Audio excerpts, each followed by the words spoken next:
चंद्रपूर महानगरपालिकेच्या काँग्रेस गटाची नोंदणी नागपूरच्या विभागीय आयुक्त कार्यालयात करण्यात आली आणि त्यावेळी काँग्रेसचे सगळे नगरसेवक नागपूरच्या विभागीय आयुक्त कार्यालयात दाखल झाले होते। काँग्रेसच्या एकाच गटात वडेट्टीवार आणि धानोरकर दोन्ही बाजूच्या नगरसेवकांच्या नावाची नोंदणी झाली आहे।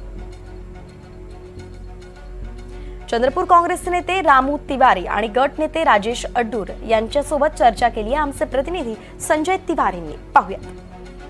नागपूरच्या विभागीय आयुक्त कार्यालयामध्ये पहिल्यांदाच आज सायंकाळी इतकी गर्दी दिसते। सगळी चंद्रपूरची मंडळी इथे आलेली आहेत। चंद्रपूर महानगरपालिकेतील काँग्रेसचे नवनिर्वाचित सगळे 27 नगरसेवक इथे दिसत आहेत। याआधी धानोरकर गटाचे एकदा आले होते, 13 नगरसेवक आले होते, त्यावेळेस वडेट्टीवार गटाचे नगरसेवक नव्हते। त्यानंतर वडेट्टीवार गटाचे नगरसेवक आले तेव्हा धानोरकर गटाचे नव्हते। आता दोन्ही गटाचे मिळून काँग्रेसचे 27 नवनिर्वाचित नगरसेवक इथे दिसत आहेत। आपल्यासोबत रामू तिवारी आहेत, ते चंद्रपूरचे शहराध्यक्ष नगराध्यक्ष राहिलेले आहेत।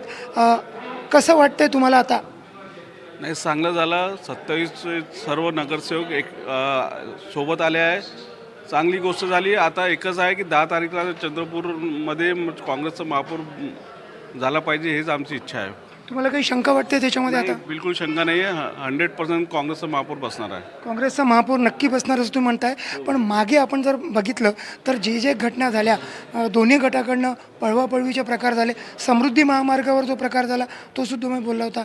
आता हे सगळं पाहताना अनावश्यक होतं कुठेतरी असं वाटतंय? झाला ते झाला, आता नवीन पारी सुरू करत आहोत आम्ही आणि चांगलं होणार, सर्व चांगलं होणार आहे। जुन्या गोष्टींना आता विसरायचं आहे। बरं, जे पक्षश्रेष्ठींनी जो निर्णय घेतला, काय निर्णय घेतला आणि त्या संदर्भामध्ये काल आपल्याला माहिती आहे 2 दिवसापूर्वी सांगितलं होतं की माननीय आमचे हायकमांड के सी वेणुगोपालजी आहे, त्यांच्या बंगल्यावर आमचे दोघं नेते, जिल्ह्याचे दोघं नेते बसले होते आणि महापौर आदरणीय धानोरकर मॅडम यांचा बसणार आणि गटनेता हे विजूभाऊ वडेट्टीवार यांचा गटाचे असणार, असं झालं होतं। आणि ते आज आणि उपमहापौर विजूभाऊ वडेट्टीवार साहेबांचा राहणार। पण धानोरकर गटानं सुद्धा एक फॉर्म भरलेला आहे, ते वापस येणार ना, वापस येणार। पण नाव महापौर पदासाठी काही ठरलंय का? नाही, आता होणार, 1-2 दिवसात बैठक होणार, करणार 10 तारीखला। कोण ठरवणार? म्हणजे दोन्ही मिळून ठरवणार?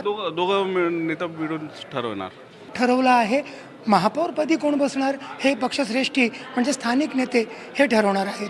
व्हिडिओ जर्नलिस्ट विनय शुक्लासोबत संजय तिवारी, NDTV मराठी, नागपूर।